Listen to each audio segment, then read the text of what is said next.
Dan saya bilang ke anak-anak, nanti kalau kamu sudah punya duit, jangan ada les privat di rumah. Anakmu yang suruh pergi soal ke gurunya.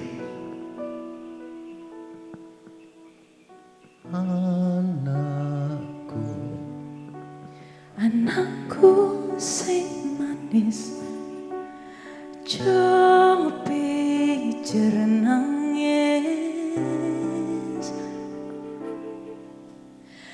tak kudang, tak kekudang-kudang,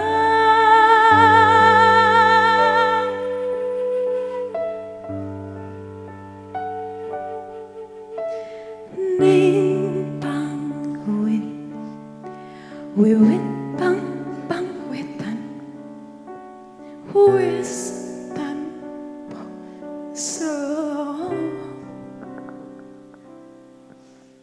saloko, unine kepodang nganti dong wengi.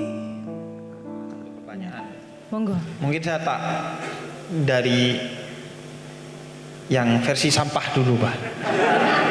Karena saya itu menghayati kemaduraan saya. Orang Madura itu senang sampah.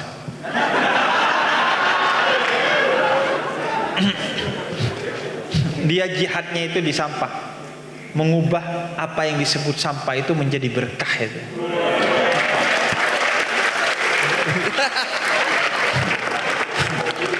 Sampean bisa bayangkan ya, ini masih kata-kata.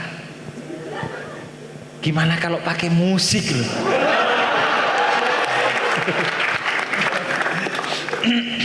Pertama, saya pernah bikin satu video di jeda nulis itu. Kira-kira saya membayangkan Tarsan itu masuk surga atau masuk neraka? Tarsan yang ada di hutan yang tidak pernah tersentuh oleh segalanya, ilmu pengetahuan ataupun apakah dia masuk surga atau neraka? Dan jawaban saya masuk surga, baik versi kata-kata ataupun versi selainnya. Saya tak kasih dalil dulu lah, biar tadi setelah dengar musik saya kembali ke Habib dulu lah.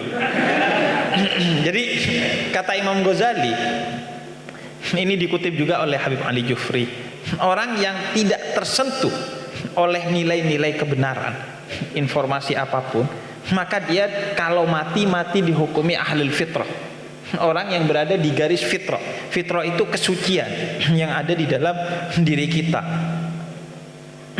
yang kalau Anda bersetia dengan fitrah itu, Anda tidak akan tersesat. Makanya kata Karen Armstrong, saya sampai ketika menulis sejarah Tuhan itu tidak pernah move on dari Tuhan yang saya pelajari ketika saya masih kecil. Tidak ada Tuhan yang lebih indah dari Tuhan ketika saya masih kecil. Tuhan itu Tuhan yang terindah. Makin saya belajar tentang Tuhan di filsafat, di mana-mana, di teologi, justru makin jauh saya dari Tuhan. Makin mumet saya dari urusan Tuhan. Tuhan terindah, Tuhan terdekat dengan saya adalah Tuhan yang saya pelajari ketika kecil. Gak pakai ribet, pakai penjelasan-penjelasan yang filosofis, teologis dan lain sebagainya. Karena Anda lahir, itu Tuhan telah menciptakan kita dengan fitrah itu, fitrah kebertuhanan itu, fitratullahi allati fataran nas 'alaiha. Karena itu orang yang tidak tersentuh oleh pengetahuan, maka dia dihukumi ahlul fitrah, masuk surga. Walaupun gini, saya itu cenderung tidak suka ditanya dan menjawab tentang, oh kalau begini masuk surga apa enggak, kalau begitu masuk surga apa enggak. Itu kurang ajar sama Allah. Karena surga itu siapa yang ada di dalamnya, itu semuanya hak prerogatif Allah. Makanya saya selalu bilang, saya gak berani itu bilang siapapun orang itu gak masuk surga. Enggak, itu hak prerogatif Allah. Yang kalau kita ambil itu, maka itu bentuk kemusyrikan, bentuk kurang ajar ke Gusti Allah. Gusti Allah tersinggung. Karena itu copyrightnya ada di Allah itu. Surga dan neraka, siapa di dalam siapa di luar, itu copyrightnya di Allah, jangan kita ambil. Karena itu jangan bahkan bertanya pun, oh ini masuk surga enggak ya, kepada diri kita sendiri ya, itu sebaiknya dihindari. Karena ada bisa jadi sedikit kesombongan dalam pertanyaan itu. Dia masuk surga, seolah-olah Anda bisa ngejudge itu kayaknya masuk surga. Islam mengajarkan gitu. Iya, Islam mengajarkan gitu.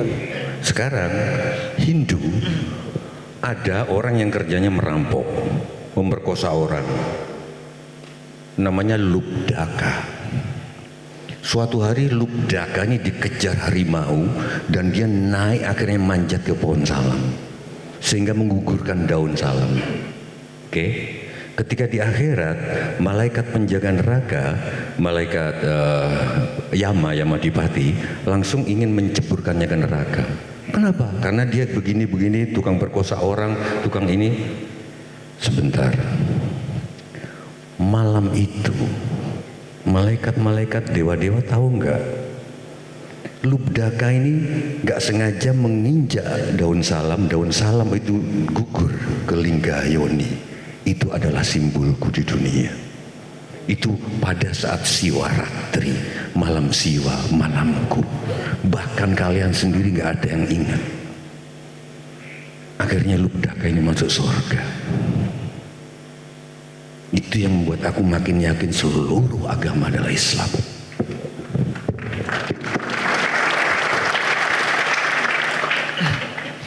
Di Al-Quran itu ada juga asbabun nuzul tentang satu ayat yang bercerita seorang dari Bani Israel. Ini dalam hadisul Bukhari, Nabi jelaskan seorang dari Bani Israel itu sudah membunuh 99 orang. Kemudian dia mau bertaubat, berjalan ketemu dengan satu tokoh agama dari Bani Israel. Kemudian dia tanya, saya bisa tobat enggak? Saya sudah membunuh 99 orang nyawa. Kemudian kata tokoh agama ini, oh gak bisa, membunuh satu nyawa aja itu dosanya tidak diampuni oleh Allah. Wah, sisan 100 cerebek dibunuh itu tokoh agama dari Bani Israel. Kemudian dia ketemu dengan tokoh agama kedua. Saya sudah membunuh 99 orang plus satu tokoh agama. Saya bisa tobat enggak? Tadi saya ketemu tokoh agama katanya nggak bisa, saya genepin 100, dia deg-deg. Bisa kata dia. Tapi enggak, bukan karena takut, tapi karena ilmu. Dia bilang bisa. Dan akhirnya pergilah kamu ke satu kota untuk belajar di sana, dan itu akan menjadi jalan pertobatan kamu. Maka pergilah dia ke kota itu. Di perjalanan dia meninggal, belum sampai di kota itu. Kemudian malaikat mau memasukkan dia ke neraka, sedangkan malaikat dari surga mau masukkan dia ke surga. Terjadilah perdebatan sampai ke Gusti Allah. Kata Gusti Allah, ukur dia itu lebih dekat ke tempat awal atau tempat baru. Kalau lebih dekat ke tempat baru, tempat dia akan bertaubat, maka masukkan dia ke surga. Dan kemudian buminya Allah oleh Allah didekatkan tempat dia wafat dengan tempat yang akan menjadi tujuan dia, karena rahmatnya Allah memasukkan dia ke surga. Ada kisah lain di hadis Bukhari tentang Nabi bercerita seorang pelacur seumur hidup jadi pelacur. Di akhir hayatnya dia ngasih minum anjing yang kehausan. Kenapa anjing? Kenapa kehausan? Itu kan Anda harus perlu gali itu maknanya. Kenapa anjing? Kenapa bukan onta padahal di padang pasir? Kan itu untuk memang betul-betul menyebutkan kepada kita, sekecil apapun kebaikan yang kamu lakukan, itu Gusti Allah reken tuh, pasti direken. Nah, ahlul fitrah itu bukan hanya orang yang tidak mendapatkan informasi, tapi orang yang mendapatkan informasi yang salah, atau informasi yang tidak tepat. Dengar agama dari orang yang mulutnya tidak beragama, maka kalau dia tidak masuk ke nasihat itu, maka dia dihitung belum mendapatkan nasihat itu. Sekarang kan agama dari agama manapun kan banyak yang disiarkan dengan penuh kebencian. Kalau Anda gak tertarik kepada agama itu karena omongan dia, maka Anda dihukumi ahlul fitrah, belum menerima kebenaran, belum mendengar informasi itu. Karena yang salah yang nyampaikan, bukan kamu. Atau kalau kamu gak paham, karena kita kenal Tuhan, Itu kata Sayyidina Ali bin Abi Thalib, araftu rabbi bi rabbi. Saya mengenal Tuhan saya dari Tuhan saya langsung. Tuhan itu maha tidak terbatas, kita terbatas. Karena itu harus dari musik. Supaya langsung. Nah, kalau enggak dari tafsir. Nah itu. Makanya saya mau bilang, Ibn Arabi itu bilang begini, jumlah jalan menuju Tuhan itu sebanyak jumlah nafas manusia, bukan jumlah manusia. Jumlah nafas manusia. Setiap manusia berapa juta kali bernafas hingga dia wafat. Dikalikan jumlah manusia yang pernah ada di muka bumi ini, itulah jumlah jalan menuju Tuhan. Dan musik itu saya akui salah satunya. Tapi kan salah satunya, jangan sombong. Enggak, tapi aku pakirin Beb, ini kalau karena ini streaming bahaya. Nanti didengarnya, oh nanti surga urusan Tuhan. Buat apa kita berbuat baik? Takutnya begitu Beb. Yang dibilang Habib begitu, surga urusan Tuhan. Mungkin begini, jangan sampai kita menganggap bahwa dia akan masuk neraka gitu, orang lain gitu. Itu aja kan, bukan karena urusan surga atau itu urusan makanya saya selalu bilang sholat itu sangat gampang. Yang susah apa? Sholat tapi tetap nggak merasa lebih baik dari orang lain. Itu tantanganku. Kalau masih merasa lebih suci, ya sorry. Ada Hawariyun itu pengikutnya Nabi Isa, murid setianya Nabi Isa. Pernah ada satu orang kotor ahli maksiat duduk dalam keadaan tubuhnya kotor dan juga dia sering membunuh dan lain sebagainya. Tapi dia ngefans ke Hawariyun ini. Ketika Nabi Isa itu lewat, dia tertarik. Terus berhari-hari rombongan itu lewat, hingga ketertarikan itu secara tidak sadar membuat dia itu berdiri. Karena tarikan rasa cinta itu. Berdiri, kemudian tanpa terasa dia ikut di rombongan itu walaupun jaraknya agak jauh. Kemudian Hawariyun itu pengikutnya Nabi Isa mempercepat jalannya karena dia merasa tidak pantas jalan dengan orang kotor itu. Kemudian orang ini kaget. Oh iya, saya tidak pantas juga dekat-dekat dengan orang suci itu. Dia memperlambat jalannya. Kemudian Allah mengutus malaikat mengabarkan kepada Nabi Isa, wahai Isa, mulai detik ini seluruh pahala murid-muridmu aku hanguskan dan seluruh dosa orang itu aku hanguskan karena murid-muridmu sombong dan orang itu penuh kerendahan hati. Itu dahsyat. Makanya Nabi Muhammad itu memberi tempat duduknya kepada Adi ibn Hatim dalam riwayat Sayyidah Aisyah. Tempat duduknya Nabi itu seperti ini, punya satu cuma Nabi di rumahnya. Dan itu ketika Adi ibn Hatim datang, preman Quraisy benci Nabi Muhammad, mau bunuh Nabi Muhammad, datang ke rumahnya Nabi Muhammad buka. Kemudian Nabi Muhammad berikan tempat duduknya kepada Adi ibn Hatim, sedangkan Nabi Muhammad duduk di tanah lebih rendah dari seorang preman yang benci dan mau membunuh Nabi Muhammad. Sayyidah Aisyah tanya, Nabi sini, itu Adi bin Hatim, apakah kamu gak kenal yang mau membunuh kamu dan membenci kamu, kok malah kamu hormati? Kemudian kata Nabi, membenci saya dan mau membunuh saya adalah akhlaknya Adi bin Hatim, tapi menghormati setiap tamu yang datang ke rumah saya adalah akhlaknya Muhammad Rasulullah. Itu sebetulnya nggak perlu panjang-panjang, Beb. Aku begitu dengar ya Rabbi sholli, situ bondoan, ala Muhammad, ya Rabbi sholli alaihi wasallim, ya Rabbi sholli ala Muhammad, ya Rabbi sholli alaihi wasallim. Dari nada-nada itu aku sudah kebayang Nabi kayak gitu alatnya gitu, tanpa penjelasan gitu loh. Jadi araftu rabbi itu bi rabbi, kata Senadi. Saya mengenal Tuhan saya dari saya, karena wa nafakhtu min ruhi, saya itu diciptakan dari, kita semua ini diciptakan dari cahayanya Allah, wa nafakhtu min ruhi, dari ruhnya Allah. Sehingga Anda mengenal Allah bahkan tanpa mengenal agama-agama itu, karena sanurihim ayatina fil afaq wa fi anfusihim. Ayat-ayatku aku tebar, kata Allah, bukan hanya di Al-Qur'an, tapi fil afaq, di semesta, wa fi anfusihim, dan di dalam dirimu. Makanya kata para sufi, man arafa nafsa faqad arafa rabbah. Siapa yang kenal dirimu, maka siapa yang mengenal dirinya, maka dia akan mengenal Tuhannya. Nah, Sayyidina Ali bilang, saya mengenal Tuhan dari Tuhan itu sendiri. Makanya Tarsan atau siapapun, pokoknya orang yang diciptakan oleh Tuhan, semuanya bisa mengenal Tuhan asalkan dia mau mengenal Tuhan, masuk ke dalam dirinya. Nah, bagaimana mengenal jalan menuju Tuhan? Kata Sayyidina Ali, aku mengenalnya dari Tuanku, yaitu Muhammad Rasulullah. Jadi orang itu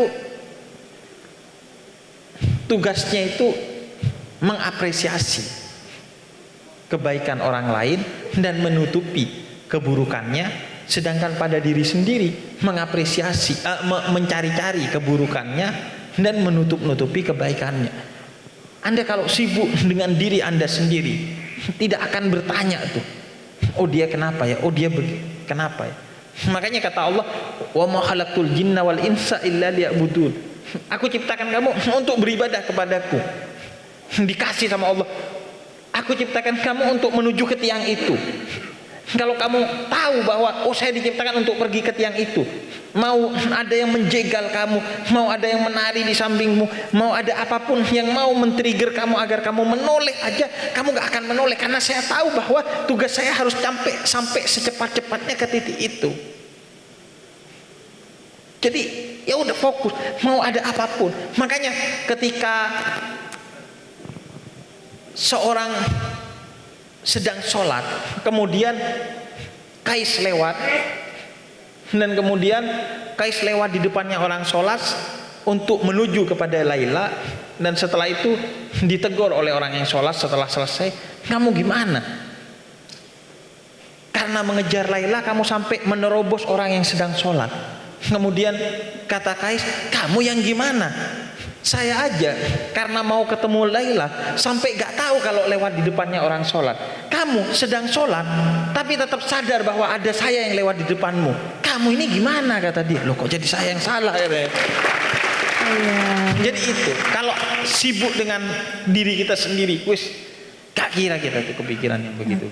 Jadi yang terpenting itu berusaha menjadi lebih baik tanpa merasa lebih baik dari yang lain, Gebib, Mbah. Oke, bagaimana Mas Bian, sudah menjawab?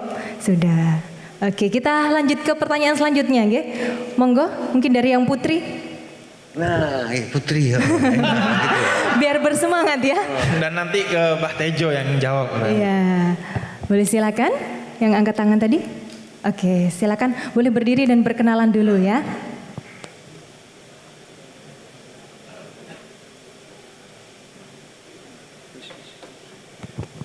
Assalamualaikum warahmatullahi wabarakatuh. Waalaikumsalam warahmatullahi wabarakatuh. Saya izin bertanya, saya Zala dari Sukomo, Jakarta. Berbicara soal toleransi Habib, karena berkecimpung di dunia pendidikan, saya ingin bertanya bagaimana cara memanage perasaan anak emas. Apakah dalam Islam itu boleh ketika ingin memuji, tapi kadang bingung. Kalau misalnya saya muji dan saya menampakkan perasaan bahwa saya lebih menyayangi murid yang ini karena dia usahanya lebih besar, apakah itu boleh? Tapi satu sisi akan memberikan dampak, wah guru ini hanya sayang satu murid. Nah, pertanyaan saya, apakah itu boleh dalam Islam? Atau tidak boleh karena akan menjadikan kesenjangan sosial? Menurut Habib bagaimana? Lalu yang kedua, soal budaya. Bagaimana menurut Habib ketika kita melakukan tradisi agama lain hanya untuk sekedar budaya? Hanya tidak meyakini, seperti salah satu budaya, mohon maaf jika salah, namanya ruat kalau nggak salah di budaya Bali. Nah itu beda tipis dengan uzlah ketika tirakat yang dilakukan saat tasawuf. Nah, itu bagaimana Habib? Jika kita juga melakukan budaya agama lain, tapi kita meyakini bahwa saya hanya ingin mencoba saja. Seperti itu, saya pikir. Kalau tanya ke Mbak Tejo boleh?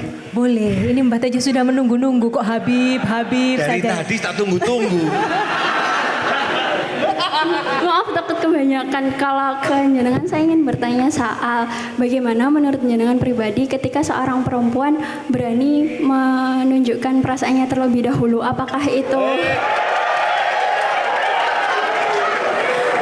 itu melawan budaya patriarki? Apakah itu sebuah hal feminis atau itu hal yang tabu? Menurut jenengan bagaimana? Terima kasih. Wassalamualaikum warahmatullahi wabarakatuh. Waalaikumsalam warahmatullahi wabarakatuh. Nah, oke, dari pertanyaan Mbak Zahwa. Ini saya curiga Mbak Zahwa ada rencana mau Oke, bagaimana pendapatnya ini yang mau dijawab dahulu apa? Dan Mbak Tejo. Mbak Tejo dulu, ini selak ke susu Mbak. Monggo Mbak Tejo. Kamu rasain dulu ini sambil mengenang Rianto, Al-Fatihah buat beliau, dan nanti aku akan menjawabnya. Jawabanku mungkin lebih singkat dari musikku. Saya akan bawakan Asmaul Natal. Ada di YouTube. Saya bikin Asmaul Husna, juga Asmaul Natal. Ini Asmaul Natal.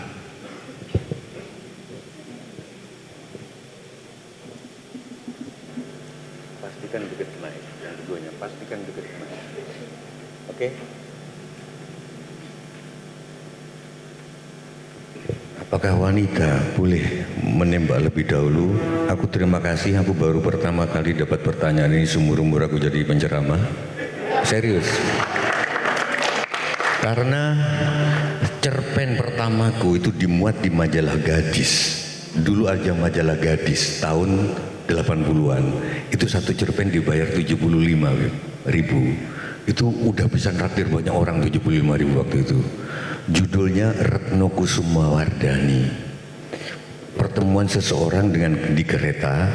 Seseorang itu aku di kereta, terus dia menyatakan cintanya yang perempuan itu.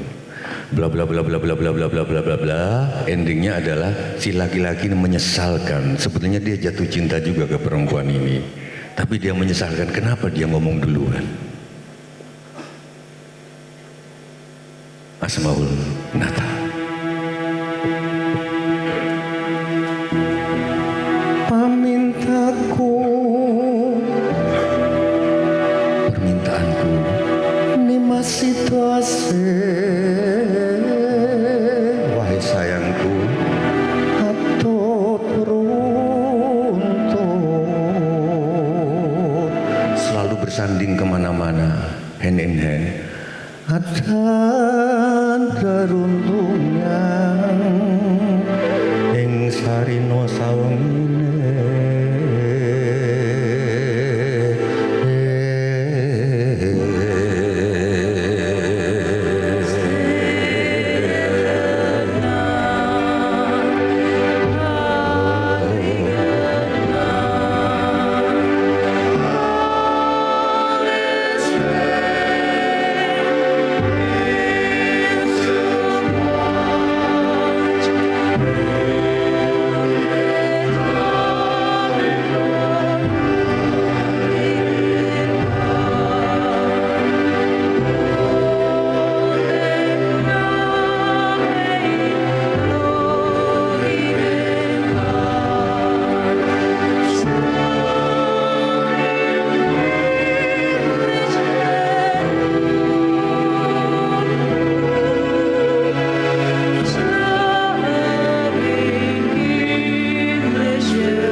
permintaanku.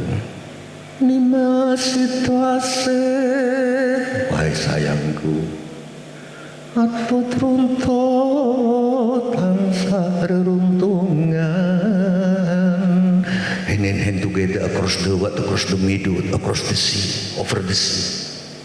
Datang kinggang saramput, tak pernah kinggang walaupun serambut.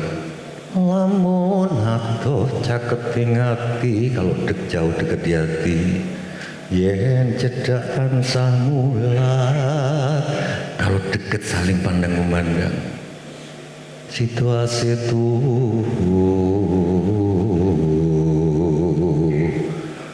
Katyo mimilan mintuno, seperti kepiting merah yang kemana-mana jalan berdua.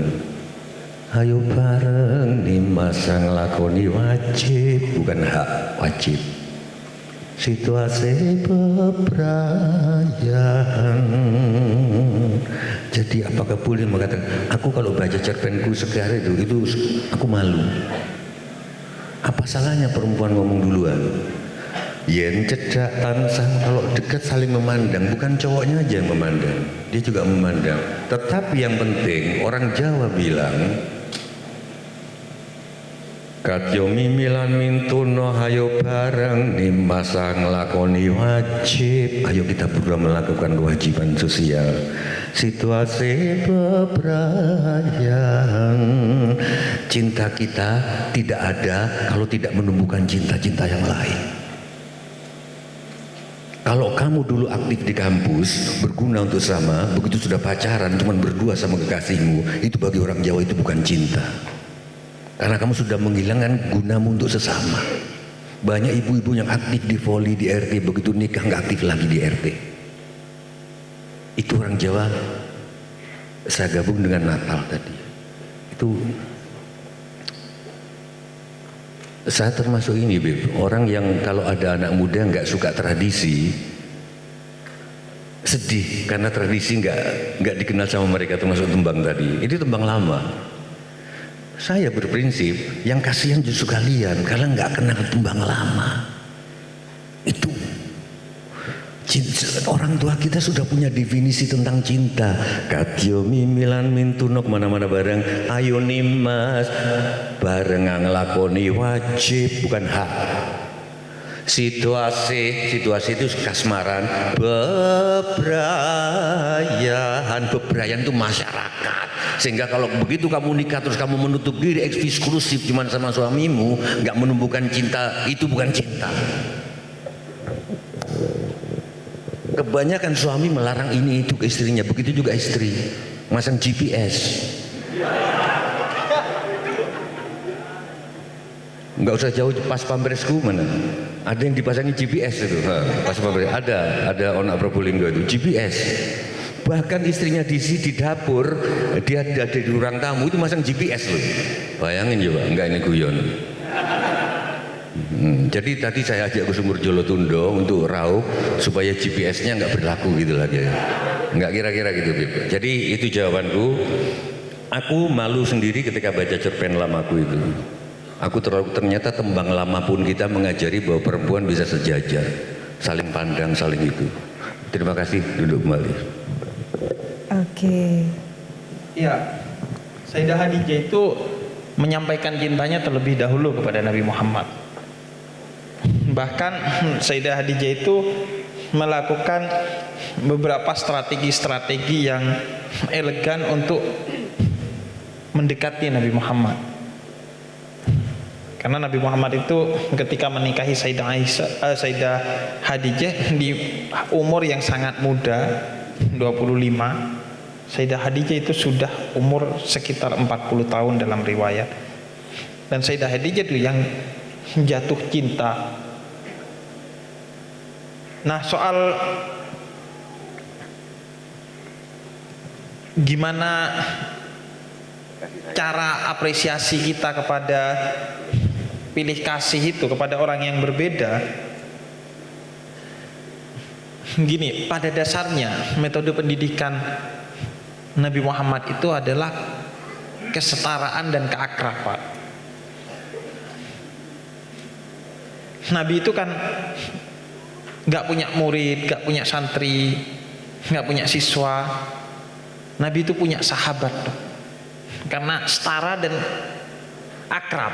Karena Nabi ingin saling belajar satu sama lain. Makanya Nabi bilang, antum a'lamu bi umurid dunyakum. Dalam perkara-perkara duniawi, kamu itu lebih ahli dari saya, dan saya yang akan belajar kepada kamu. Itu dasarnya adalah keakraban dan kesetaraan pola pendidikan Nabi. Karena omongan sahabat itu seringkali lebih didengar dari omongan guru atau orang tua. Makanya ayah saya dulu kalau saya nggak bisa diomongin tuh manggil sahabat saya, tolong itu bilangin si Husin biar begini. Karena omongan sahabat itu lebih diterima dan mengena biasa. Dari segi bahasa, tidak menggurui dan lain sebagainya. Nah, dari sana itu akar dasarnya. Kalau harus ada yang di reward dan punishment, pada prinsipnya dia tidak keluar dari prinsip kesetaraan dan keakraban itu. Itu tidak muncul dari diskriminasi atau pilih kasih. Karena Nabi itu salah satu visi utamanya adalah menyetarakan kelompok-kelompok yang terdiskriminasi itu. Bilal itu pernah diinjak kepalanya oleh orang-orang kafir Quraisy di zaman jahiliyah. Maka untuk membalas diskriminasi sedemikian rupa kepada Bilal dan kaumnya, ketika Fathu Mekah, Mekah itu dibuka, Nabi menyuruh Bilal naik ke Ka'bah, kemudian azan dari atas Ka'bah. Ka'bah yang suci, yang menjadi kiblat bagi semua umat Islam, dalam satu momen ada di kakinya Sayyidina Bilal, dan Sayyidina Bilal memanggil umat Islam dalam azan memuji Allah dan Rasulnya. Sehingga kemudian semua kafir Quraisy pada saat itu ada yang terperangah, ada yang malu. Kok bisa ini orang hitam ini dijunjung sedemikian tinggi oleh Nabi Muhammad? Kalau ini ada nggak, Bib? Justru semakin murid yang makin kamu sayangi, makin berat tugasnya. Itu misalkan diterapkan oleh Mbah Dullah di Kajen di Pati. Dia terhadap murid yang disayangi, dia lebih keras. Di wayang juga gitu, Bib. Durna itu sangat sayang kepada Bima. Bima itu sampai disuruh mencebur laut. Jadi intinya ini kalau di Islam ada nggak? Jadi semakin kita sayang pada murid itu, semakin tugasnya lebih berat dari yang lain-lain. Ada nggak? Iya. Jadi ada beberapa sahabat itu yang ketika beliau ditinggalkan oleh Nabi Muhammad setelah Nabi Muhammad wafat, mereka ketika mengambil keputusan-keputusan dan ternyata keputusan itu tepat dan benar, mereka berkata, "Shadaqa Khalili Muhammad." Benar apa yang dikatakan saudaraku Muhammad. Karena mereka mendapatkan treatment khusus dari Nabi Muhammad. Ada beberapa sahabat itu yang mereka bukan hanya menjadi ahlus sufa, orang yang mendapatkan treatment di masjidnya Nabi Muhammad, tapi di rumahnya Nabi Muhammad. Sayyidina Zaid bin Sabit, Abdullah ibn Abbas, Abdullah ibn Umar, Sayyidina Ali bin Abi Thalib, Sayyidah Aisyah dan lain sebagainya. Sehingga mereka punya informasi-informasi yang tidak diketahui oleh sahabat lain. Anda belajar bagaimana cara bersenggama, bagaimana cara mandi, bagaimana cara kencing, buang air besar, itu kan dari riwayat-riwayat Sayyidah Aisyah yang tidak mungkin orang lain itu mendapatkan itu. Jadi ada beberapa sahabat yang kemudian oleh Nabi ditreatment secara khusus. Soal kencing, Bid. Sorry aku tanya lagi ya. Betul nggak sih kita tuh nggak berpikir yang esensial sekarang ini di bidang apapun? Pemda nggak tahu kalau Mojokerto berlomba-lomba untuk syar'i. Ini pengulangan sejarah. Dulu Jogja, Mataram kan terbagi dua, Jogja sama Solo. Jogja sama Keraton Solo ini berlomba-lomba untuk saling siapa yang paling Islam. Gitu loh. Dari belangkonnya, nah sekarang perda syariat kan. Justru yang esensial enggak. Ini masih rumor, tapi aku mungkin bener mungkin enggak. Aku itu ibu-ibu baru bisa kencing berdiri setelah SMA. Dari kecil sampai kelas 2 kencingku itu jongkok, Bu, karena kiai mengajarkan begitu. Gini, Beb, nggak usah aku buka ya, tapi gini loh. Gini. Terus setelah selesai ambil batu istinja. Tapi tiba-tiba sekarang semua kencing berdiri dan orang yang antri di belakang tuh bisa ngelihat pantat kita. Ibu-ibu nggak pernah masuk ruang cowok kan? Sekali-sekali masuk deh, gitu loh.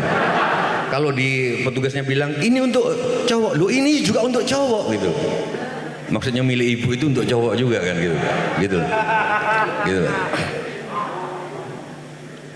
Kalau kita antri di bandara, ini dek, itu kencing kita melorotin, yang belakang lihat.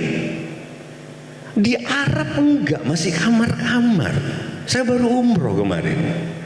Aku gak sholat tapi umroh, Bib. Masih kamar-kamar, jadi masuk ke dalam. Nah katanya tolong dicek. Aku bisa salah, tapi ada banyak yang punya ide kencing berdiri itu orang-orang jenis kelamin yang itu. Jadi kita anti jenis kelamin yang itu, katakanlah, oke? Ngerti maksud saya? Tapi ini dibiarkan bikin perda syariah, tapi kencing berdiri. Gimana coba? Pinjam HP enggak? Ini touchscreen ini banyak dibilang dari jenis kelamin yang itu idenya, touchscreen. Supaya makin lama, entah 10 tahun lagi kita terbiasa melambai. Hai. Loh, enggak, kalau ini benar, ayo dong kita berpikir yang esensial. Berlomba-lomba bikin perda syariah, tapi kencing berdiri. Sampean kencing berdiri mulai kapan? Mulai di Jakarta. Saya itu SMA karena sudah nggak ada tempat kencing lagi yang jongkok. Aku kiaiku mengajarkan, katanya ini Islam, katanya harus jongkok. Dan katanya kalau jongkok itu otot-ototnya lebih kuat untuk mengeluarkan keseluruhan itu, otot perut, otot apa. Tapi sekarang aku nggak bisa, mana ada kencing jongkok sekarang. Aku dulu kalau kencing berdiri katain anjing sama teman-temanku, kayak anjing lu. Tapi sekarang sudah jadi rutin, gak kerasa. Aku lebih dalam udah ngomongnya daripada Habib itu loh, gitu loh. Makasih. Itu gimana, Habib? Kalau soal, jadi kita mikirnya gak esensial, cuman harus begini, harus pakaian begini, oke lah. Tapi itu bukan esensi syar'i kalau menurutku. Iya, saya tuh bahkan lebih membingungkan juga. Kencing berdiri dan gak ada ceboknya, Pak. Lah, itu ada yang memang keluar ya. Ada yang di beberapa tempat yang semakin mewah katanya itu dia cuma nempel di dinding-dindingnya, nggak ada pancurannya. Ya, betul. Makanya saya selama ada tempat kencing yang bisa ada WC-nya, walaupun WC duduk dan ada semprotannya, saya berusaha di sana tuh. Jadi sambil saya datang, enggak dibuka. Cuman soalnya kalau Arab lebih gede.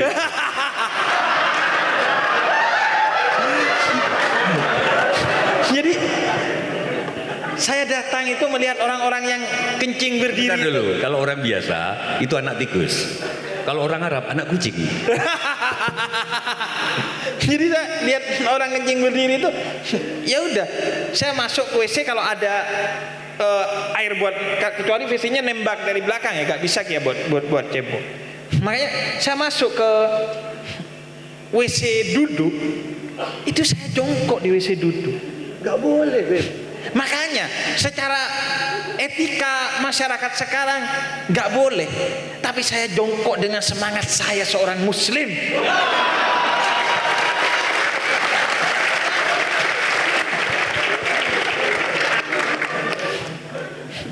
Taik modern gitu. Saya itu sekarang berpikir untuk mbok ya ayo kita jangan mau itu disetir oleh zaman seenaknya. Saya bicara ini di berbagai tempat karena bagi saya ini perjuangan.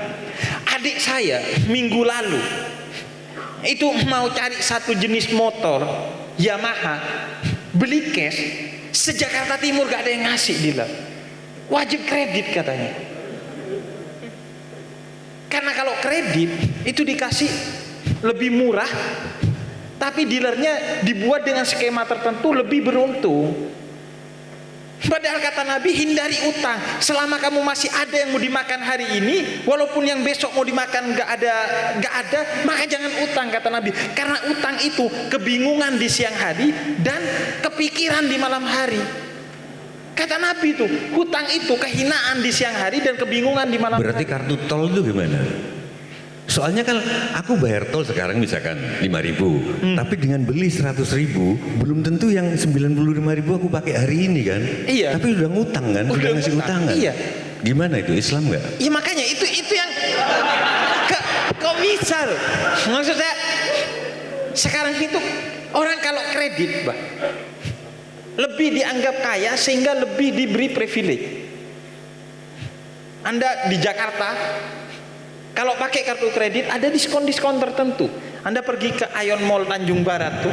Beb, di Blok M sekarang aku pernah sudah duduk nggak sama kamu sama Wafa nih, Wafa ada Wafa udah duduk di Blok M, Beb, udah pesen kopi, nggak bisa, ternyata harus pakai kartu. Aku bawa cash dan banyak duit gitu, Beb. Duitnya presiden ya gitu. Kalau mau ngutang nggak bisa ngutang, apa namanya lo bukan? Yuk Mas kendangi Mas, lanjut lagi yuk. Kalau tambah tuh, wa, ga, pa, dung, aminor Mas, aminor. Dung, kalau mau ngutang nggak bisa. Kalau tambah lama tapi tambah goblok, apa namanya lo bukan? Enggak, ibu-ibu kurang Dikasih mic ya? ibu-ibu ngomong janjunya kurang tartil. Tajwidnya yang bener, Bu. Kancok gitu. Ya, jadi berdiri. Kalau tambah lama tapi tambah goblok, apa namanya lo bukan? Iku sing pakai jilbab merah cuman janjo. Janjo. Karena janjo itu tidak jorok, tapi janjo itu kalau dengan janjo pun aku tidak bisa menjumpaimu, dengan air mata mana lagi aku akan menjumpaimu. Oke? Ayo Bu. Kalau tambah lama tapi tambah goblok, apa namanya lo bukan? Ya, tuh tangan. Ya, wes iso beso. Ya. Kalau tambah pinter tapi tambah sombong, maaf Pak Wakil Bupati.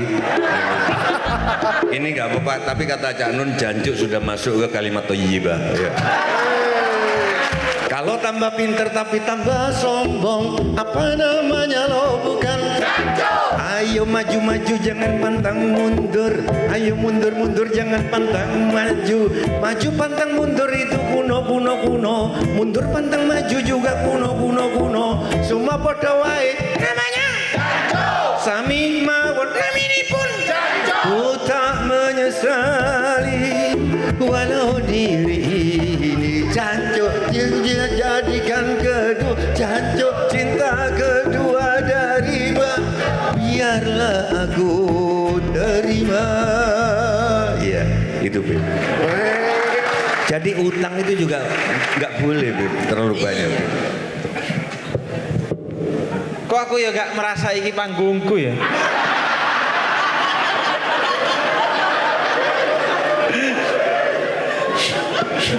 Tapi ya intinya Anda itu ya dikunyah dulu lah sebelum nelan segala sesuatu. Karena zaman itu kan bikin kita makin jadi orang yang aneh gitu. Saya pernah ngajak teman Madura saya dari kampung di Surabaya, di dekat stasiun itu ada yang namanya Hanamasa restoran Jepang, dan itu kan masak sendiri. Terus teman saya bilang, loh lah opo?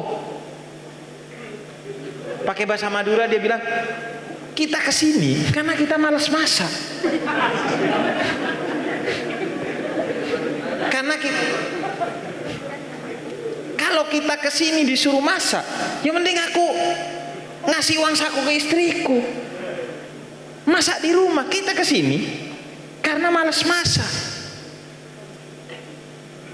Kemudian di Bondowoso, saya pernah antri ATM. Saya antri ATM BCA itu, kemudian di dalam ada orang Madura pakai sarung segini tuh. Kemudian dia ngambil sekitar mungkin 30 juta itu untuk ngontrak sawah setahun biasanya, atau 6 bulan gitu. Dia ambil lama kan, sekali keluar 2,5 juta. Terus setiap keluar jadi lama. Ternyata saya lihat karena dia hitung.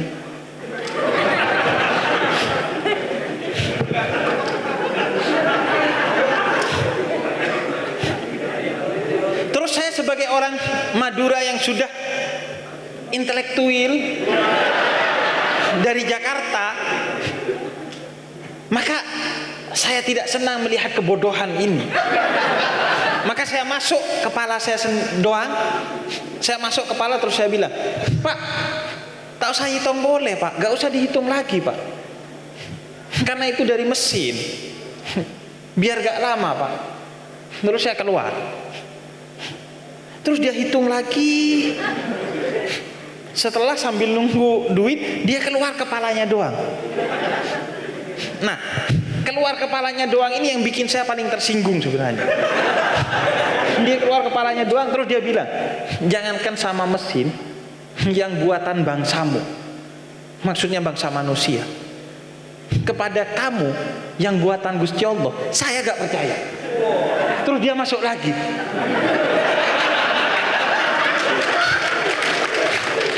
Kalau saya Mbah Sujiwo Tejo, saya udah mesu itu.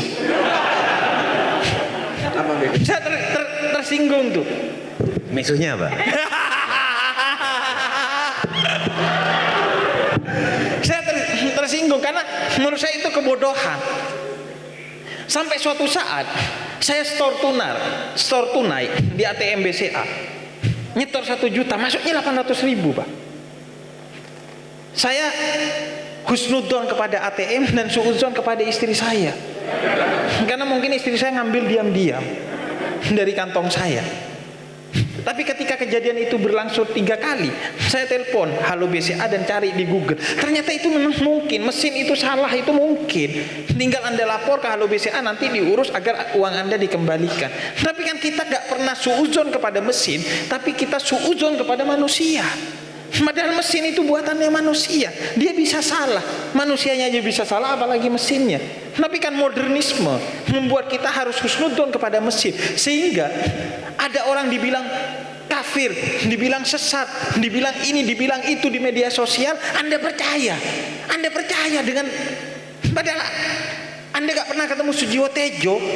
Kemudian ada orang bilang, oh Sujiwo Tejo itu begini, begitu, Anda harus benci Sujiwo Tejo. Tiba-tiba Anda ketemu Sujiwo Tejo, oh iki wong sing bangsat iku ya.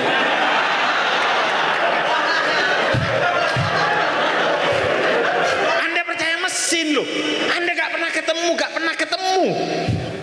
Anda percaya kepada orang yang kemudian menyebarkan informasi di mesin, padahal Anda gak tahu siapa yang menyebarkan itu.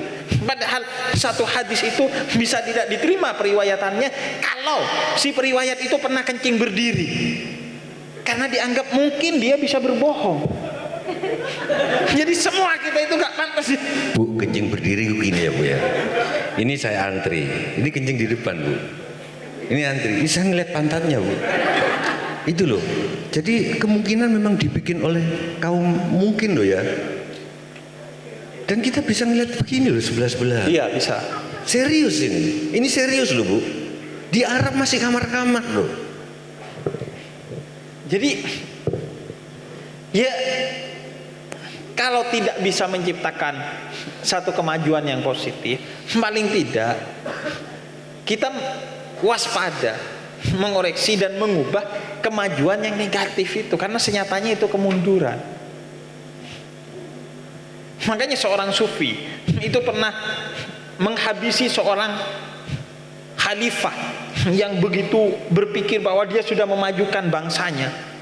Kemudian kata sufi itu, seandainya suatu hari kamu gak bisa kencing dan hanya bisa disembuhkan dengan setengah kekuasaanmu kamu berikan kepada orang lain, gimana? Saya kasih itu setengah kekuasaannya. Oke. Awalnya dia bilang, kalau kamu nggak bisa minum, akan bisa kalau kamu ngasih setengah. Saya kasih setengah. Terus setelah itu, kalau air yang sudah kamu minum nggak bisa keluar kecuali setengahnya lagi harus kamu keluarkan. Kamu milih mana? Saya keluarkan yang setengah kekuasaan saya. Berarti nggak ada artinya itu kekuasaan. Untuk mengkritik bahwa apa kemajuan-kemajuan itu kalau tidak berbasis kepada nilai yang kita pikirkan. Kenapa kita justru curiga kepada kearifan lokal yang itu dipikirkan dengan baik-baik oleh leluhur-leluhur kita, dengan berkata, orang bodoh itu kan disebutnya kampungan. Loh kenapa? Kampungan. Saya tersinggung kemarin, detik.com memuat orang Bondowoso, karena di Bondowoso itu baru ada mall. Bulan lalu di Bondowoso ada mall. Sebelumnya di Bondowoso ada mall sih, cuman namanya Indomaret dan Alfamaret. Bulan lalu Bondowoso mall pertama dibuka di Bondowoso. Kemudian ada orang naik eskalator, dia buka sendalnya.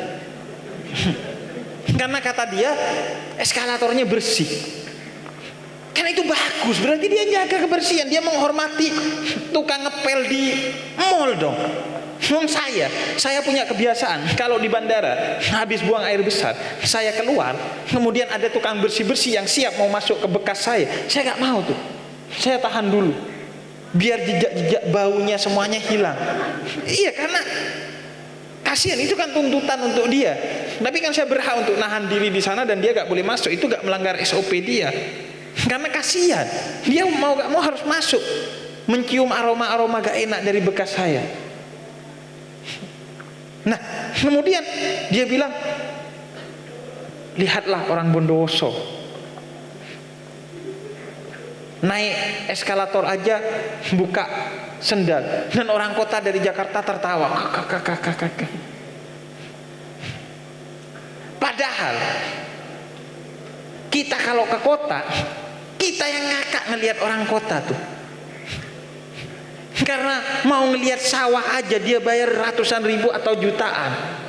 Mau makan jagung rebus aja dia bayar puluhan ribu atau ratusan ribu. Kita justru ngakak, lihatlah orang kota. Mau udara bersih aja harus ke rumah sakit. Padahal kami di Bondowoso. Jadi kategori maju mundur, terbelakang, terdepan, itu kategori-kategori yang harus kita cek benar-benar apa enggak, substansial apa enggak, agar kita termasuk dalam ajaran Islam. Ada orang tiba-tiba sarungnya segini, padahal bukan orang Madura. Terus dia merasa yang nggak sarungnya begini berarti nggak ngikuti sunnah Nabi Muhammad. Saya gak keberatan orang itu ngangkat sarungnya sampai di atas mata kaki, bagus kalau itu karena kecintaan kepada Nabi Muhammad. Namun kecintaan kepada Nabi Muhammad di antara yang paling utama adalah cinta kepada Nabi Muhammad karena kerendahan hatinya. Gak pernah sombong itu. Ana sayyidu waladi Adam wa la fakhar. Saya ini tuan dari seluruh manusia Bani Adam, tapi gak ada kebanggaan sedikit pun, kata Nabi Muhammad. Itunya juga dicontoh, jangan cuma ininya.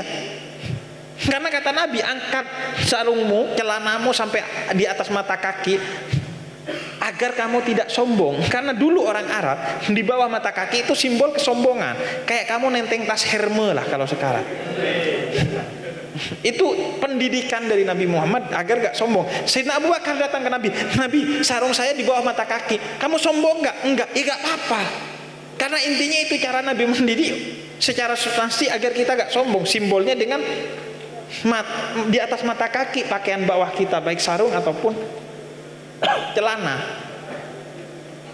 Maka saya gak terima kalau ada orang celana sarungnya di atas mata kaki kemudian sombong merasa dirinya paling benar dan paling nyunnah.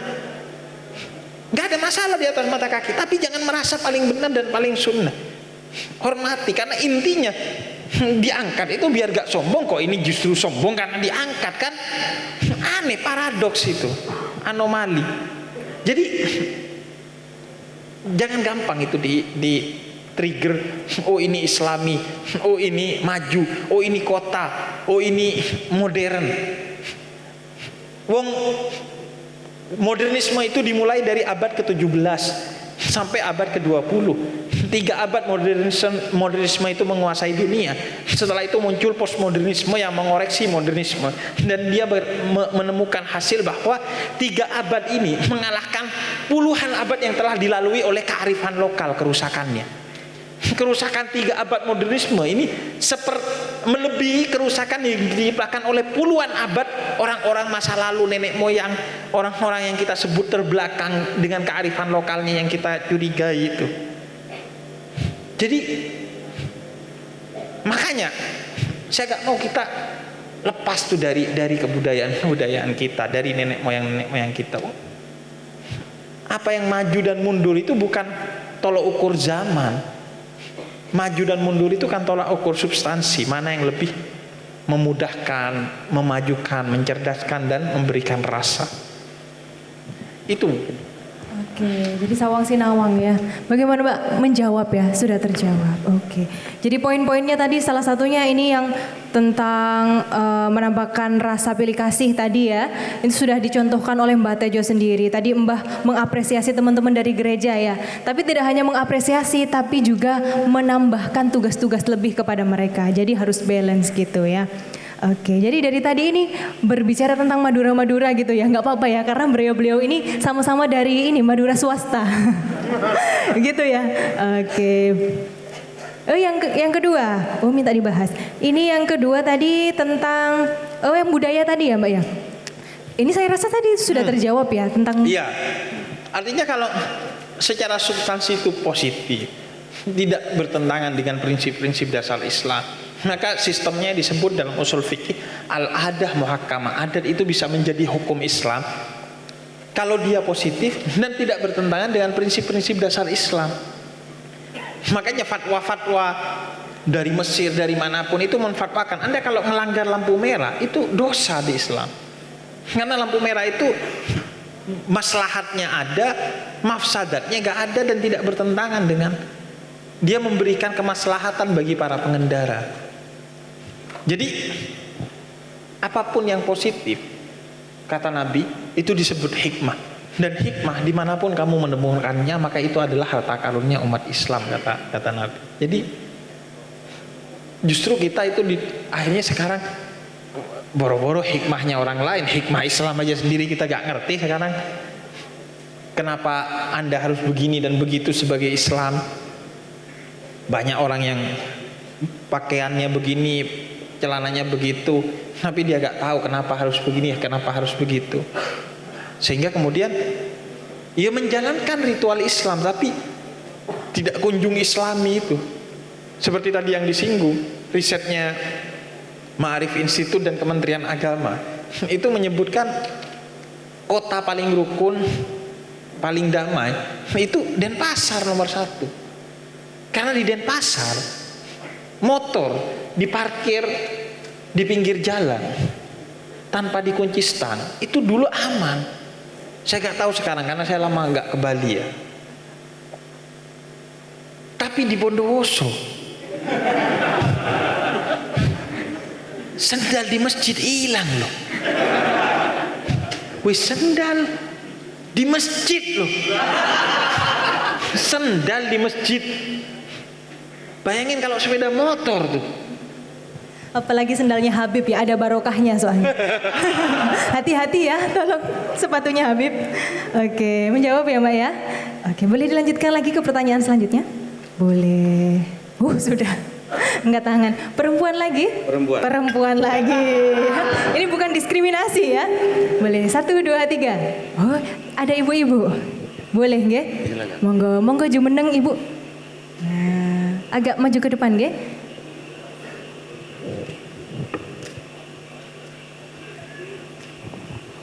Pangapunten.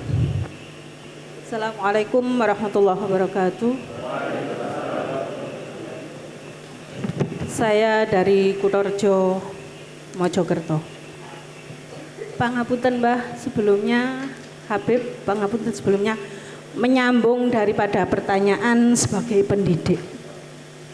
Menurut panjenengan Mbah, yang memberi reward ataupun apresiasi, kita sebagai pendidik itu satu tujuannya untuk memicu ataupun memotivasi.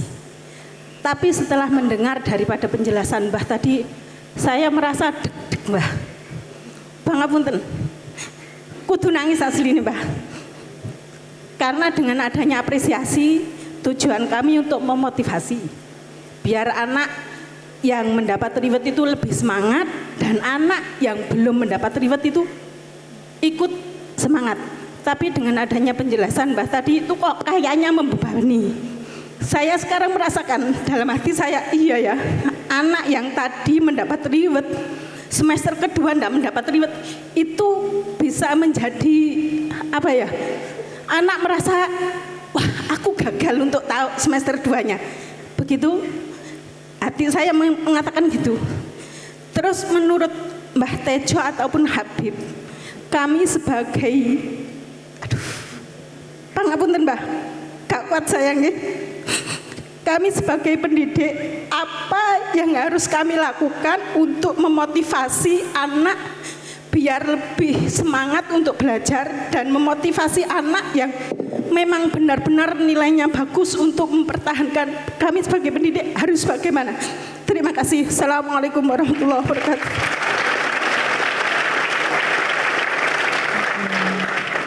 Ini menimpali pertanyaan yang awal tadi. Ini bagaimana cara mempertahankannya? Kalau kita berkaca dari murid seperti itu. Nah, kalau berkaca dari Piala Dunia kemarin juga seperti itu, Kak Dose. Bagaimana si juara ini mempertahankan tetap jadi juara gitu? Itu mentalnya lebih. Ini lagi kan ya. Itu bagaimana, Habib? Mbah. Saya nggak bisa jawab langsung Bu, maaf. Non sewu kalau masih nangis. Keahlian saya memang membuat perempuan menangis. Itu bedanya sama Habib. Ini tadi latihan aja banyak yang nangis, beberapa nangis itu. Oke. Istri saya cuma nggak pernah nangis itu. Gitu. Yang saya lakukan Bu, sekarang kampanye, mari menghargai orang tua, terutama ibumu. Menyambung Habib tadi, yang namanya ilmu itu kalau sudah dilakoni, dan menurut Kiai Imron Jamil yang namanya niat itu kalau juga sudah kalau dilakoni itu baru niat. Jadi saya dulu teman-teman hampir nggak pernah keluar rumah, apalagi kalau pergi jauh tanpa dilangkahi ibu saya. Saya selalu berdiri di ambang pintu, sujud utara selatan, dilangkai 3 kali baru saya pergi. Jadi jangan ngelihat saya begininya, tapi ke ibu saya seperti itu. Saya selalu bilang ke teman-teman, keris itu bagus, jimat itu bagus, sabuk itu bagus, tapi mantra yang paling manjur adalah doa ibu. Ibu masih beruntung jadi guru karena masih bisa mendoakan murid. Saya punya teman yang pengen jadi guru, sekarang jadi dosen di Unbra, UB, karena dari dosen nggak pernah mendoakan mahasiswanya. Coba perlakukan seperti anak gitu loh.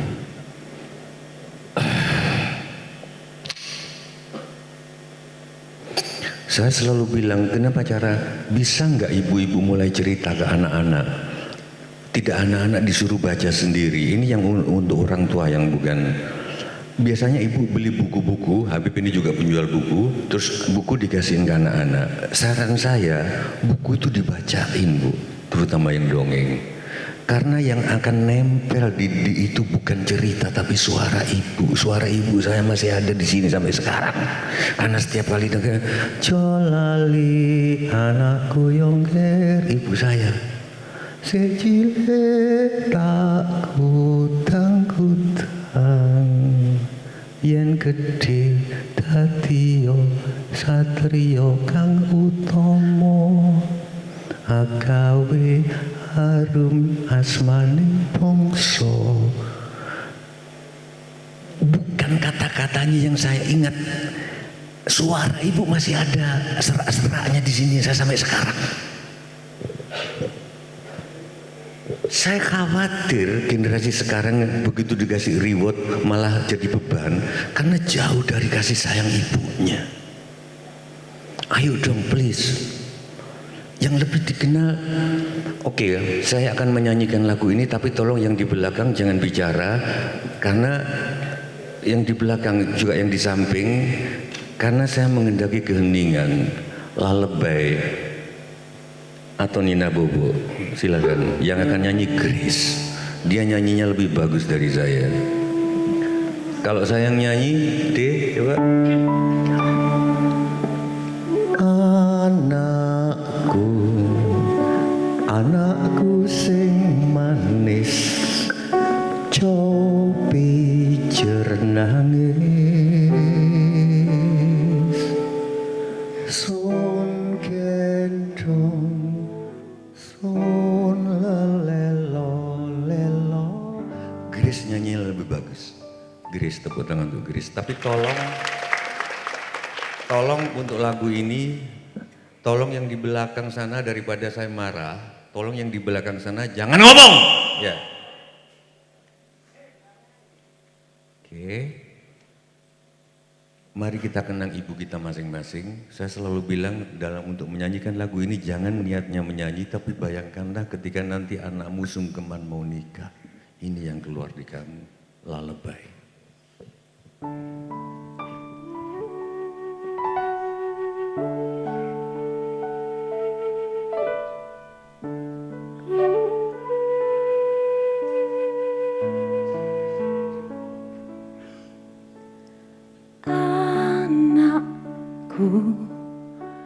Anakku sing manis, cobi nangis,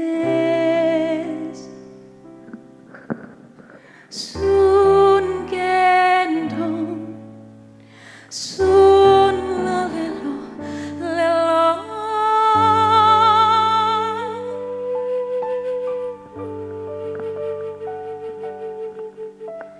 ning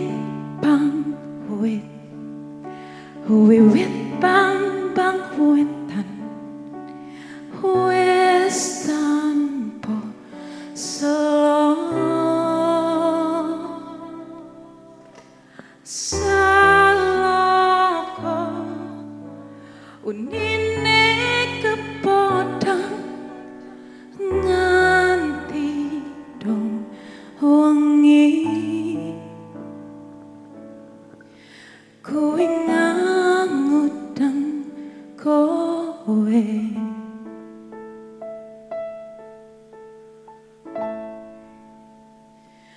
meso yen wis gedhe nalikane sesandingan karo kekasihmu, kekaron sing ngadep ombake urip. Ojo lali marang, ojo lali marang bang wetan manue podang. Saya Bu, setiap kali ketemu guru naik sepeda, terus saya akan turun.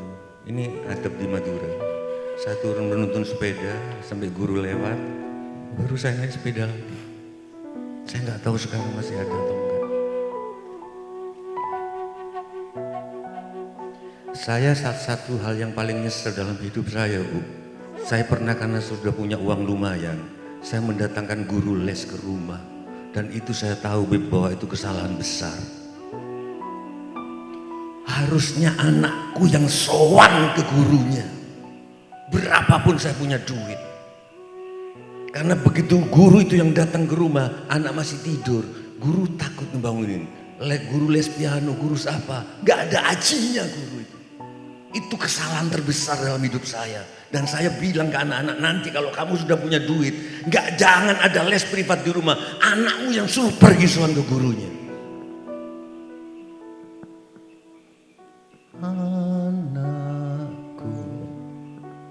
Anakku sing manis, cobi nangis,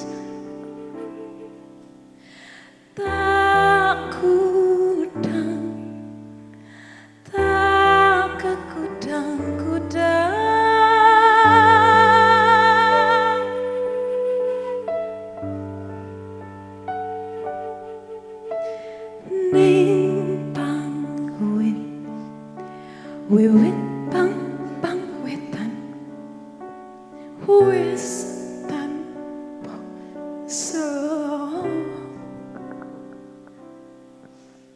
saloko unine kepodang nganti dong wengi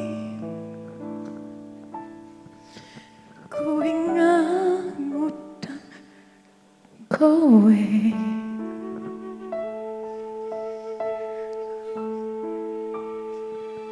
besok yen wis gede. Saya dulu pernah nggak percaya agama, Bu. Lalu tahun 94 ibu saya meninggal. Saya belajar filsafat kemana-mana, Bib. Saya pernah ngomong. Saya datang dari Jakarta, supir taksi itu sampai aku pegang dadanya. Ayo cepetan sampai bandara, ibuku meninggal. Saya pegang dadanya. Akhirnya saya masuk, ibuku belum dimakamkan, nunggu saya. Karena saya anak kesayangan ibu saya. Mbak-mbak Yuku itu semuanya iri karena ketika ibu mau sekarat yang dipanggil Ati, Ati itu namaku, Ati. Saya datang disuruh adzan di situ sama bapakku, disuruh talqin. Saya ini filsafat nggak mengajarkan begini, saya adzan Allahu Akbar, Allahu Akbar. Besok yen wis gede nalikane sesandingan karo kekasihmu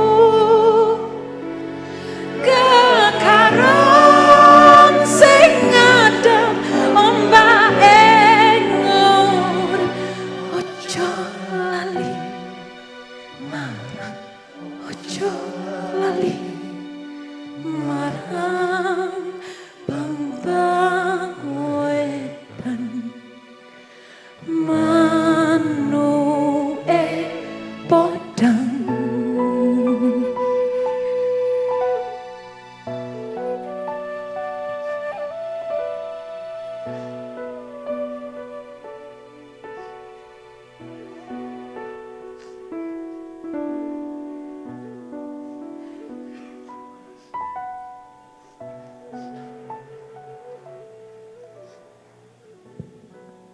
Thank you, Grace. Itu jawabanku. Saya sedang mengerjakan itu, Bu.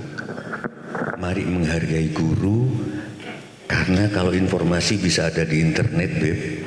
Internet banyak, Google. Tapi barokah itu dari orang tua, dari guru. Saya takut cek, kenapa kok 3,5 abad itu nggak banyak rusaknya segini? Karena sekarang manusia dapat ilmu tapi nggak dapat barokah. Seperti Habib bilang tadi, nyium kiai aja masih dipertanyakan apa gunanya, iya kan Beb? Padahal dia nyium tangannya pacar nggak bertanya. Aku nggak ngerti logikanya zaman sekarang.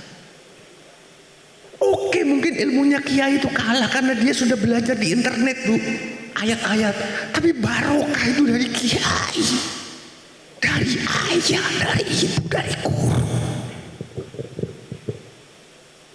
Please, ilmu gampang bisa dari mana, barokah dari. Bener nggak sih, Beb? Bahkan kata Sayyidina Ali bin Abi Thalib, jangan kamu debati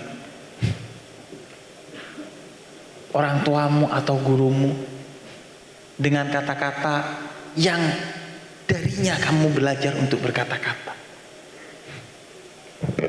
وَوْفِدْ لَهُمَا جَنَاحَ الذُّلِّ مِنَ الرَّحْمَةِ وَقُلْ رَبِّ ارْحَمْهُمَا كَمَا رَبَّيَانِي صَغِيرًا وَقَضَىٰ رَبُّكَ أَلَّا تَعْبُدُوا إِلَّا إِيَّاهُ وَبِالْوَالِدَيْنِ إِحْسَانًا إِمَّا يَبْلُغَنَّ عِندَكَ الْكِبَرَ أَحَدُهُمَا أَوْ كِلَاهُمَا فَلَا تَقُل لَّهُمَا أُفٍّ وَلَا تَنْهَرْهُمَا وَقُل لَّهُمَا قَوْلًا كَرِيمًا وَاخْفِضْ لَهُمَا جَنَاحَ الذُّلِّ مِنَ الرَّحْمَةِ وَقُل رَّبِّ ارْحَمْهُمَا كَمَا رَبَّيَانِي صَغِيرًا. Betul gak sih kalian?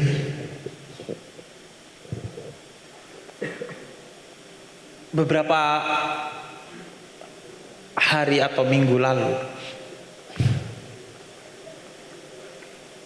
saya di Twitter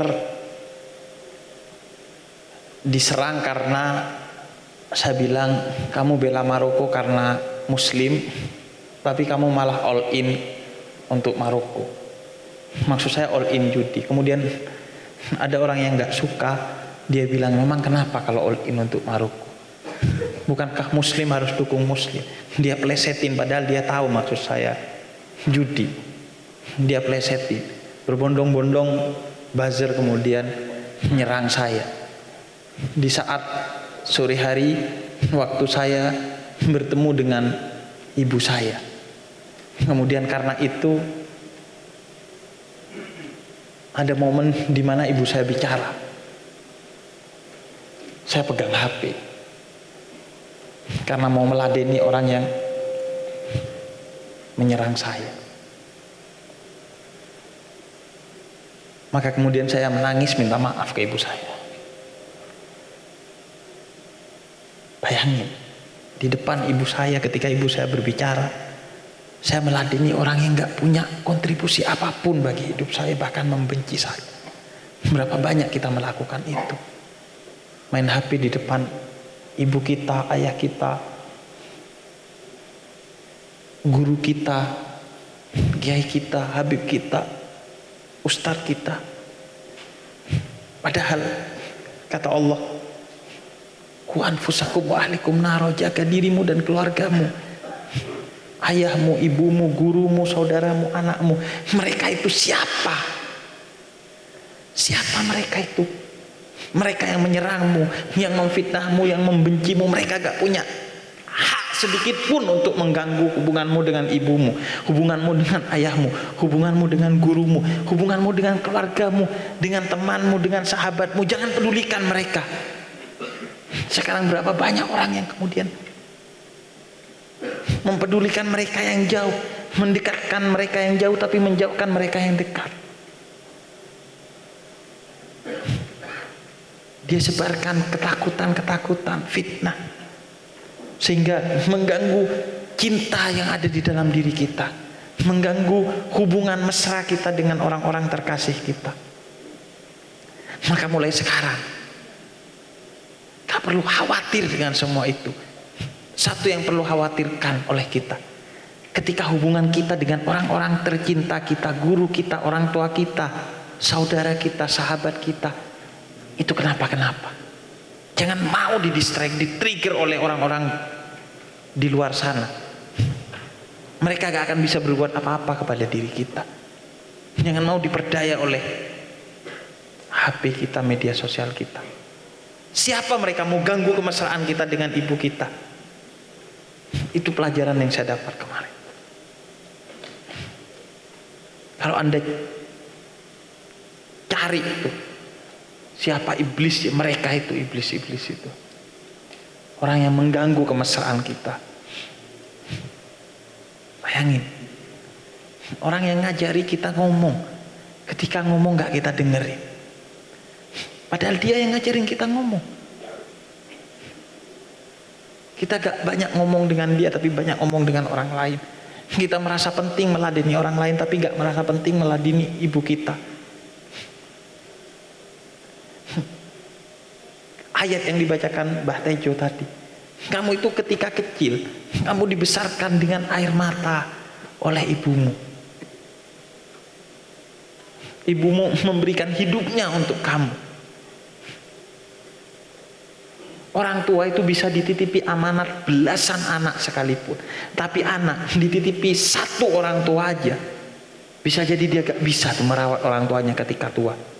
Makanya di ayat tadi diingatkan, ketika dia tua, maka dia akan berlaku seperti ketika kamu kecil. Maka jangan satu inci pun hilang rahmatmu kepada dia, gurumu, orang tuamu, karena kamu dibesarkan dengan begitu.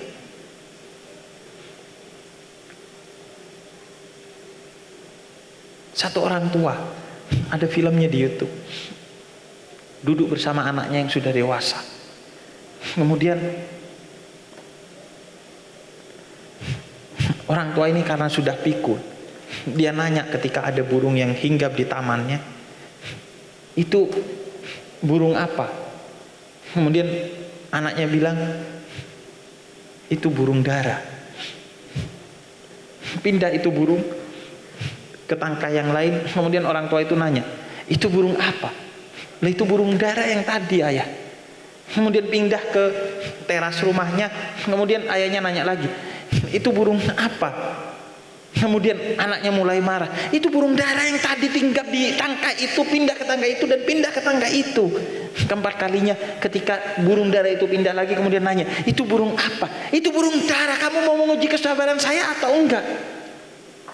Kemudian ayah itu terlunta-lunta masuk ke dalam rumahnya. Dia ambil catatan diari hidupnya, dia suruh baca ke anaknya. Di salah satu hari, anakku duduk di taman bersamaku. Dia nanya, itu burung apa, ayah? Itu burung dara, katanya. Dia bertanya puluhan hingga ratusan kali, tapi ayah itu tetap menjawab dengan sabar dan penuh kasih sayang, itu burung dara, anakku. Tapi kita 3 kali, 4 kali, 10 menit, 20 menit orang tua kita nelpon, kita udah malas. Bu, saya ada kerjaan, bu, saya ada cara. Saya punya teman, saya gak mungkin ngarang cerita ini. Saya punya teman, wallpaper HP-nya capturean ibunya ketika nelpon. Ibu memanggil tulisannya. Sampai sekarang wallpaper HP-nya gak pernah berubah. Ibu memanggil. Kenapa? Karena ibunya sudah tidak ada. Dulu telepon yang dia remehkan, dulu telepon yang dia anggap tidak penting, dulu telepon yang dia hanya angkat ketika senggang, sekarang menjadi telepon yang dia rindukan kehadirannya. Dulu dia gak angkat itu telepon walaupun puluhan kali nelpon, tapi sekarang dia rindu telepon itu. Rindu telepon. Jadi gak ada yang lebih penting dari keluargamu, ibumu, ayahmu, gurumu, sahabatmu. Itu yang lebih penting. Jangan kamu pedulikan orang-orang di luar sana. Dia tidak berhak mengganggu hubungan kita. Itu yang utama di kita. Itu yang utama di kita. Karena kamu ditugaskan, ku anfusakum wa ahlikum naro, jaga dirimu dan keluargamu dari api neraka. Orang itu gak penting, gak peduli. Tugas kita hanya untuk keluarga kita. Waktu kita, konsentrasi kita, kasih kita, sayang kita, cinta kita untuk istri kita, anak kita, ibu kita, ayah kita, guru kita, sahabat kita. Itu yang terpenting dalam hidup kita. Jangan mau di-trigger oleh orang-orang di luar sana. Karena itu fenomena yang sering kita temukan sekarang. Kita coba dihilangkan tuh rasa cinta kita kepada guru kita, kepada orang tua kita, seolah-olah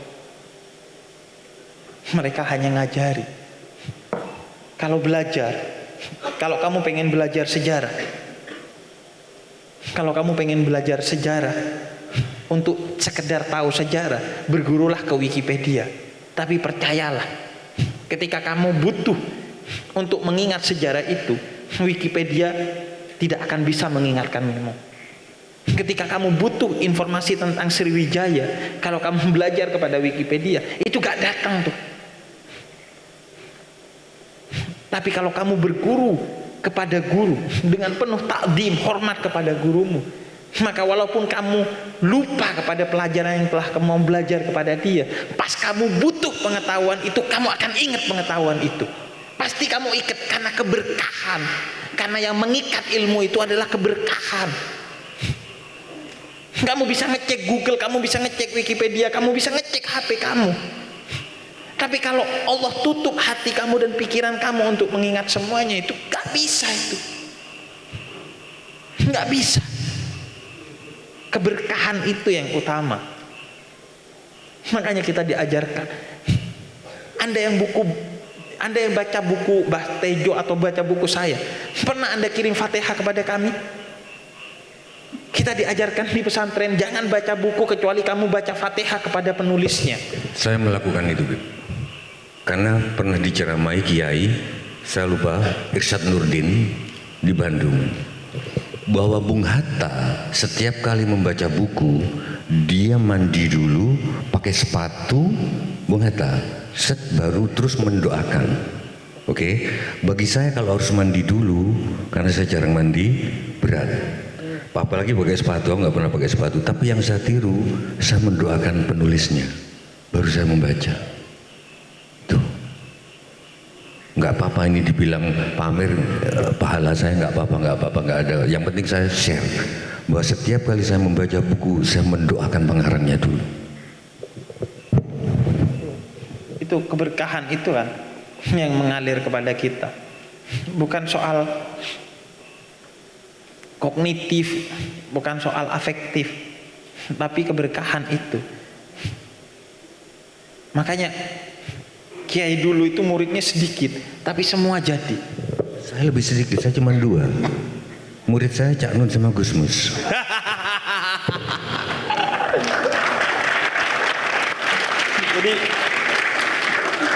Jadi ada ilmu ikhlas dari seorang kiai, itu diajarkannya bukan dengan kata-kata, tapi suruh nyapu halaman pesantren sampai dia ikhlas. Itulah ilmu ikhlas. Keberkahan ya Bib yang paling utama ya Bib. Oke, Umi Madrasatul Ula. Semoga kita yang ada di sini termasuk waladun solih yang senantiasa mendoakan orang tua kita. Pahala jariah untuk orang tua kita. Amin. Oke, ini karena waktunya sudah mendekati akhir. Untuk itu kami persilahkan untuk Habib maupun Mbah Tejo untuk closing statement atau memberikan persembahan yang terakhir untuk teman-teman pemuda tersesat yang hadir pada hari ini. Monggo. Mungkin Habib dulu sedikit, karena closing saya kan saya bukan orang kata-kata, saya orang musik. Benar. Cuman saya tawarkan closing saya nanti Titi Kolomongso wong takon musim apa lagu baru saya, judulnya Utang Rasa.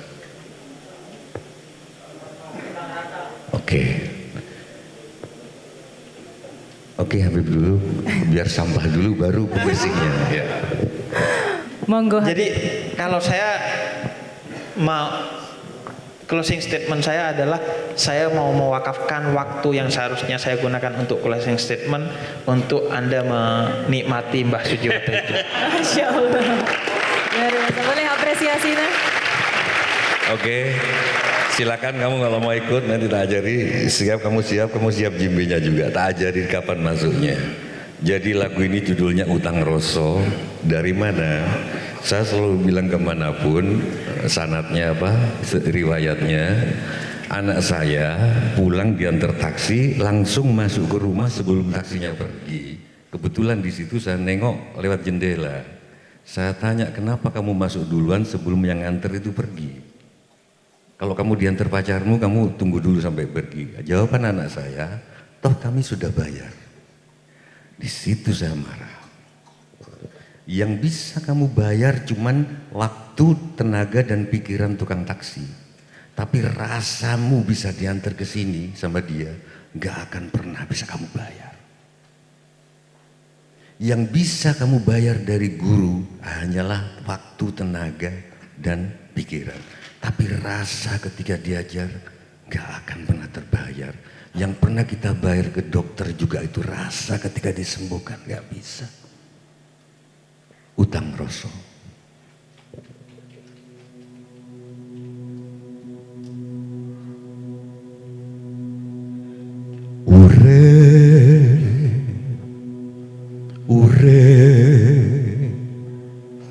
Urip mung sadelo.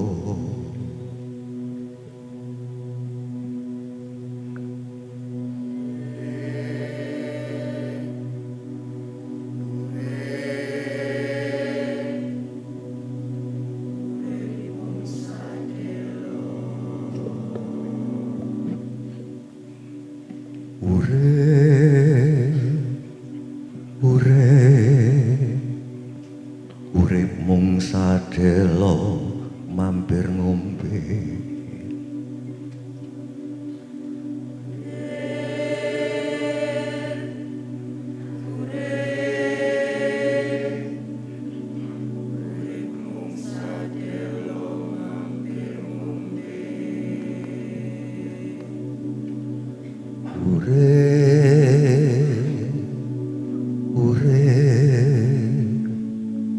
Urip mung sadelo mampir ngombe bayar utang.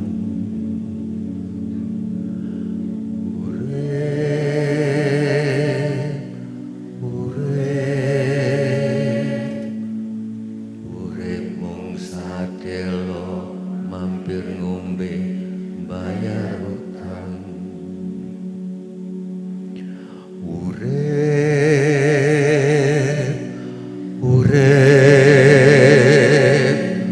Urip mung sadelo mampir ngombe bayar utang, utang rasa nang kancane.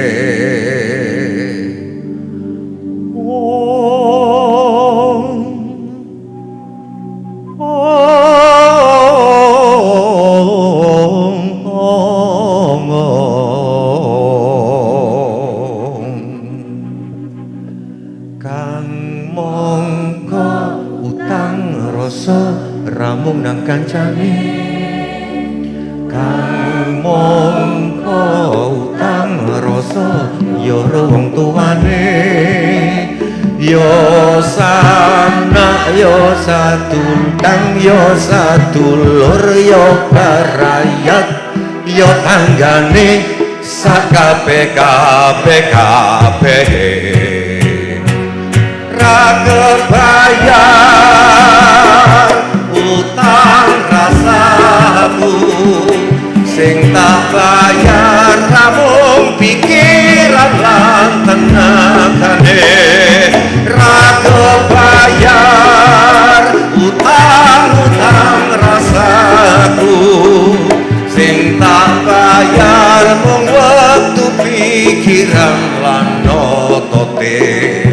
Ra kebayar rasaku sing tak bayar mung pikiran lan tenagane. Kebayar utang rasaku sing tak bayar wektu pikiran lan otote.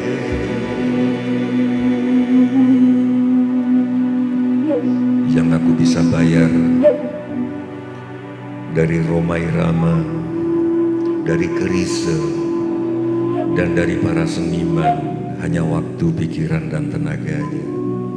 Tapi rasa ketika ku mendengarkan Kerise gak pernah bisa ku bayar seumur hidup. Rasa dari pertemuan ini aku akan ingat sepanjang hidupku.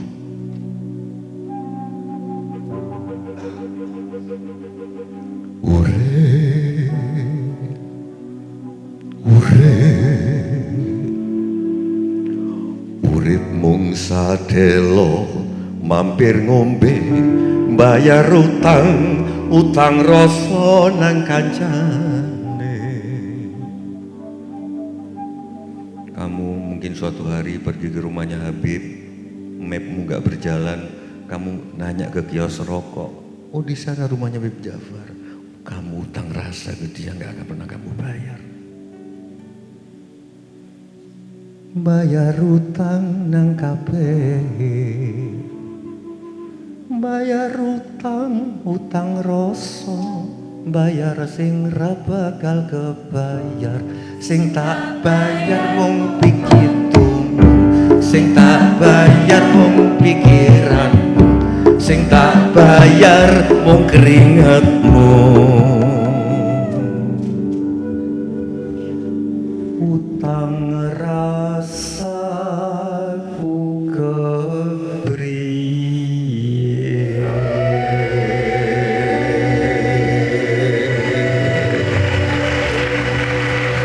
Assalamualaikum warahmatullahi wabarakatuh.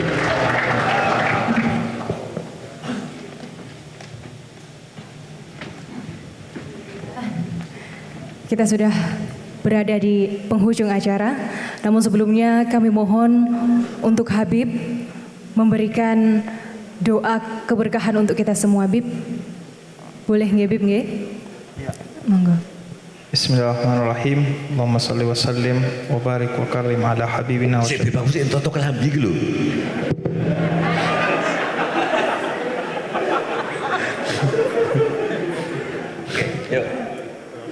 Bismillahirrahmanirrahim. Allahumma salli wa sallim wa barik wa karim ala habibina wa syafi'ina wa qurrati ayunina nabiyuna Muhammadin sallallahu alaihi wa ala alihi wa sahbihi ajma'in.